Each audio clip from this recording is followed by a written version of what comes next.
before we get going, anything you'd like to say to the group? No, welcome. A lot of faces on there, so I better be on my A game. All right, with that, we'll start with Nico Moreno, who's been waiting patiently. Nico, thanks for your patience. Go ahead. No problem, Alex. Coach, hello.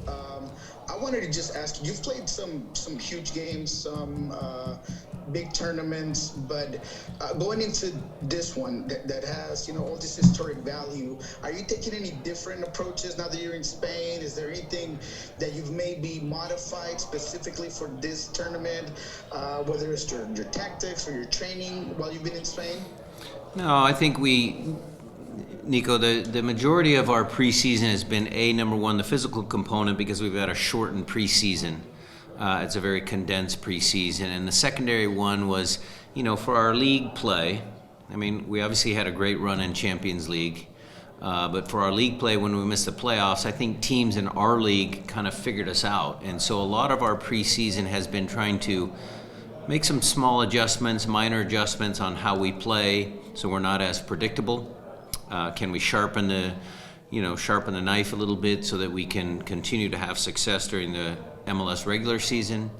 And then, of course, my job, our coach's job, has been pretty easy this year, preseason-wise, because the players are really in tune, really listening to all of our instructions because they understand the importance of this opportunity. And what's the biggest thing you want to accomplish with the two preseason games that are coming up here this Saturday? Well, number one, again, fitness, and number two, see if the ideas that we've, tried to work on in the last 3 weeks, see if they work. All right, Victor Ariza, thank you for your patience, and then turn it over to you. Hi, Coach. Victor Ariza here for the Striker. First of all, thank you for your time. I want to put the focus a little bit locally. You, as a guy born in Seattle, made your career there as well. All the history and everything this team has done. What does it mean to be representing this city? What does it mean to you? And could you ever have imagined being on a stage like this? No. People asked me that same question in 2016 when I took over. 2016 when we won our first MLS Cup.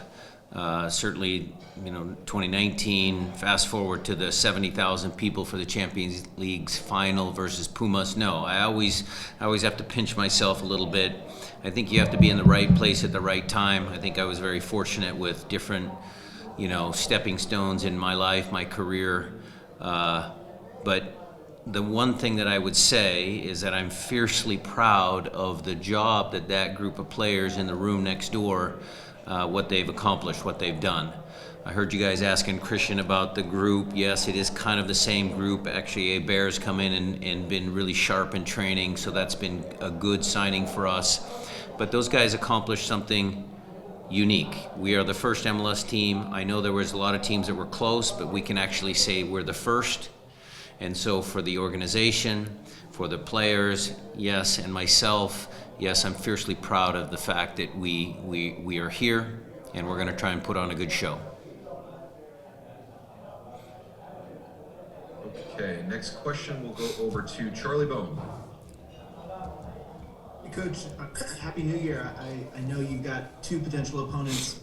I'm guessing you've had to scout both of them. Yep. And I'm wondering, what was the scouting process like here? I don't know if these games are how accessible you find the information that you normally would want. And then can you give us a little bit of a preview of what you think that game is going to look like? I say that knowing you don't know your opponent yet. Well, Charlie, good to see you. Happy New Year to you too. Jorge, our video guy, John, they do a lot of work. Most games around the world are on some server, some website.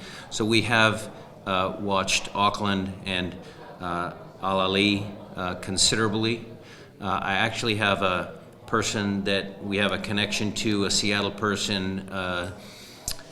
He actually played in Auckland when they were third place finalists a few years back in this particular competition. So we've done a little research there. Obviously, Al Ali has started off their season very well. They have a very accomplished coach. So we are checking all the boxes. We are trying to watch as much film on both of our opponents, and then when we know the outcome of who we're going to play, then we'll really narrow the focus and try and figure out any sorts of strengths and weaknesses that we have to deal with. One quick follow-up: do you think you'll be the protagonist? You'll be able to kind of improve yourself in that game? Do you expect to have a talent advantage? A talent advantage? No, I wouldn't say that. I mean, Al Ali has certainly talented players. I mean, look, the Auckland FC group might not be as strong, but they certainly have a strong mentality. We've talked to a couple people about that group.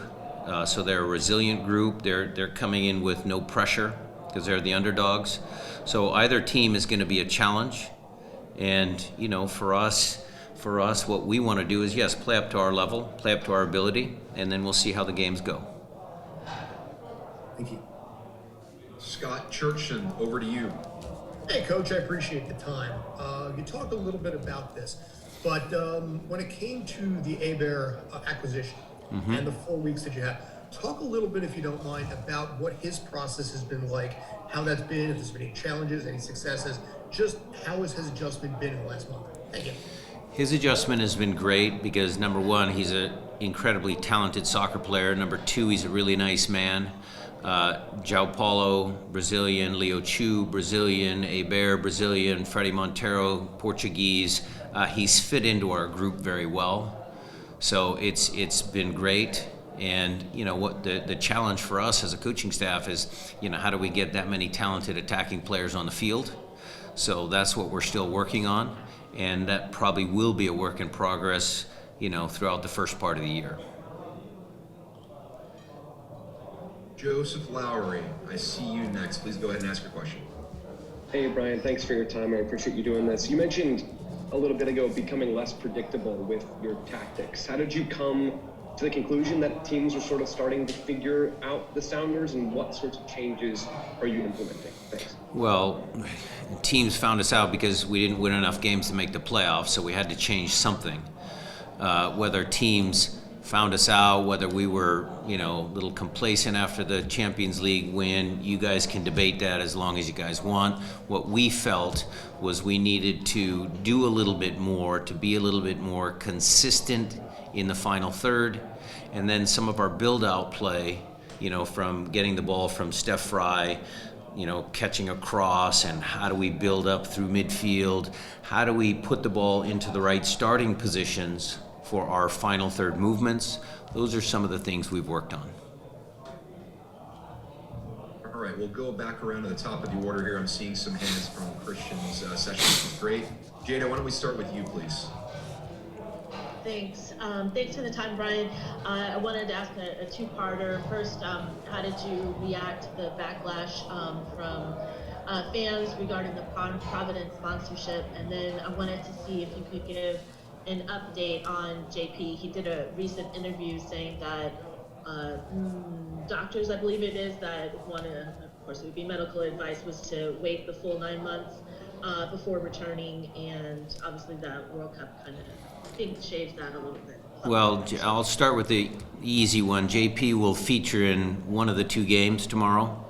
So that's the answer to that question. How long he plays and all of that will be dictated, excuse me, on how the games go. And as far as the backlash, Jada, I mean, look, our stance hasn't changed on LGBTQ rights or women's right to choice. You know, look, not everybody's going to agree on this, but what I feel we're going to do is we're going to move forward. We're going to move forward with an open mind. We're going to listen, and we're going to try and look for, you know, opportunities to serve people in our community. I think that's the best way I can put it. Jackson Feltz, go ahead, please. Hey there, Coach. You know, not to give away the full strategy for tomorrow's games, but in there, you know, what is the plan in terms of getting them up to speed to where you want to see them for the game on the 4th? Do you split the squad? Do you have to, you know, run them all together? You know, what's kind of the thought for you of how best to get these guys ready? Jackson, we will have a first group and a second group. It's pretty narrowed. I mean, choices there are certainly dependent on any sort of injuries that might pop up, or maybe one or two final little changes. But we're going to have a first group play earlier in the day, and a second group just to get the fitness right, and then we will, as a staff, go through the film and watch and make sure that we, have the right players on the field for that first game in Tangier. Jeremiah O'Shan, go ahead, please. Yeah, along the same lines, I mean, you're only going to be playing, your players will have each only played, one match against other opponents before, a must-win game in the Club World Cup. Is that what you wanted to say? Given the constraints, is that how you wanted it, or were you hoping to have more games in this? Well, that's just reality. We had a compressed start to our preseason.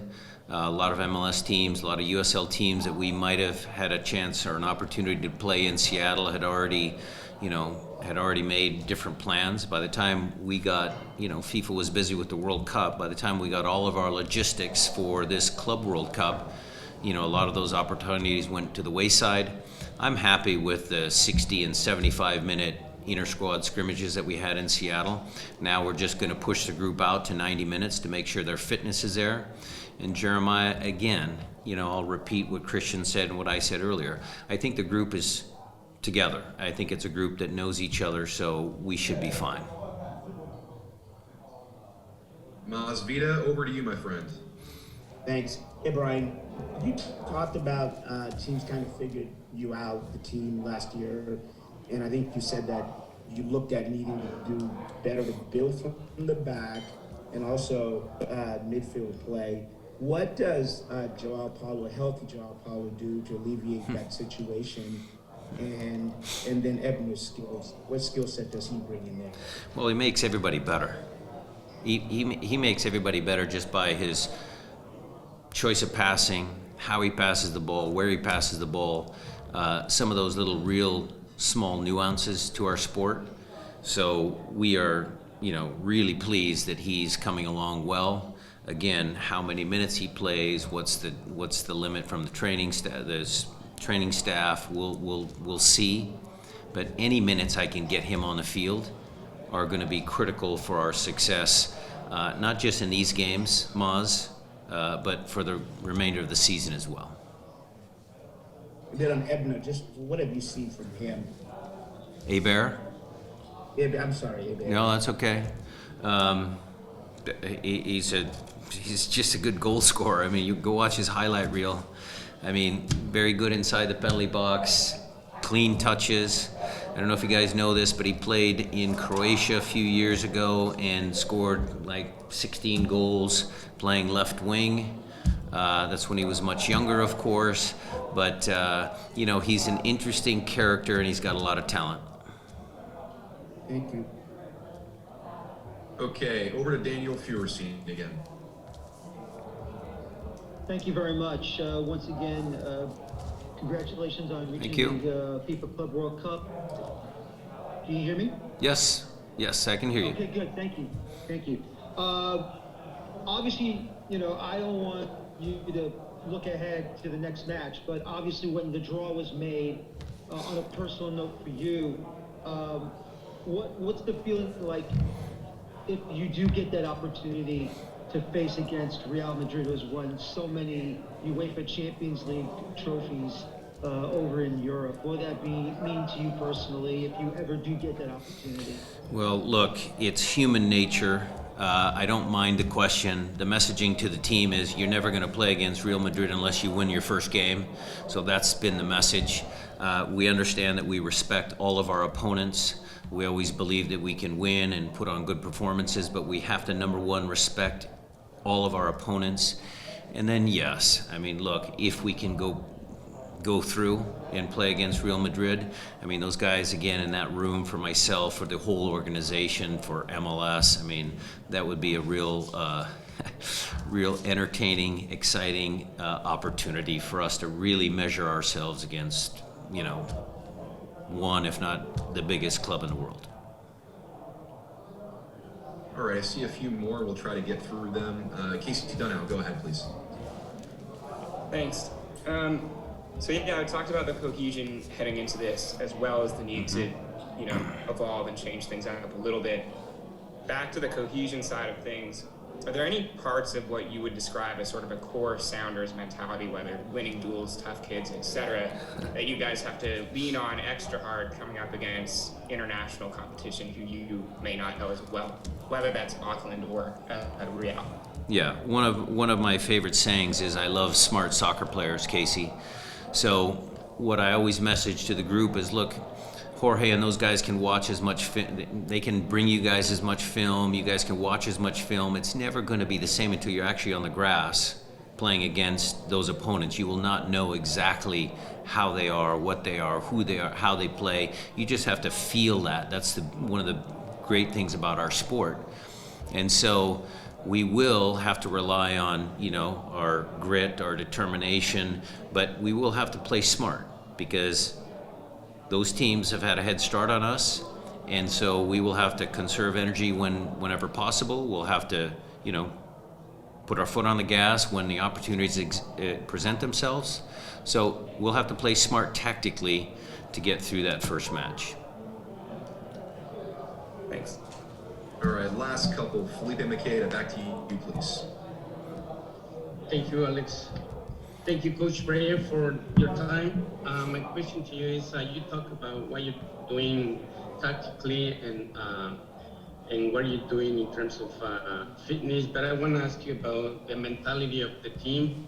How it's been progressing from the day that you started the preseason, now that you've been in a few days away from the city, and getting close to the competition, taking in account that there has not been no real competition and the time for the preparation that you have. Felipe, it's been a hard preseason in some sense because it's short and it's compressed, but at the end of the day, it's been one of our easier preseasons because the players understand the opportunity that they have. They came back from their off-season workouts in better shape. They've really done a great job of taking this tournament very seriously. So our job as coaches for preseason, has just been about making sure we get the numbers right for training, the physical prep. I think mentally they're fully prepared to try and go and win the first game. All right, Jaime Mendez, go ahead, please. Yes, thank you. Can you hear me fine? I can hear you, Jaime. Nice to see you. Okay, thank you. Hi, Brian. Nice to see you too, Brian. Brian, can you talk a little bit about how is training in Marbella? How is the facilities, the weather, in general, if there is something that you are learning from training in a new place and spending quite a bit of time there? I know why people come here to retire. I mean, it's very beautiful. The ocean is over my right shoulder, and the fields are very nice. Spain is obviously a big soccer country, so we have been treated very well by our hosts. We will get 2 good games against 2 teams that we wouldn't normally get to play against if we were in the United States. So very pleased with Spain and the preparation that we have here.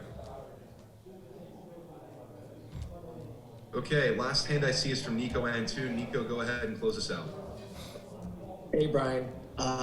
Competing in the Club World Cup, I was just wondering if you see it as an advantage or disadvantage going into the MLS season.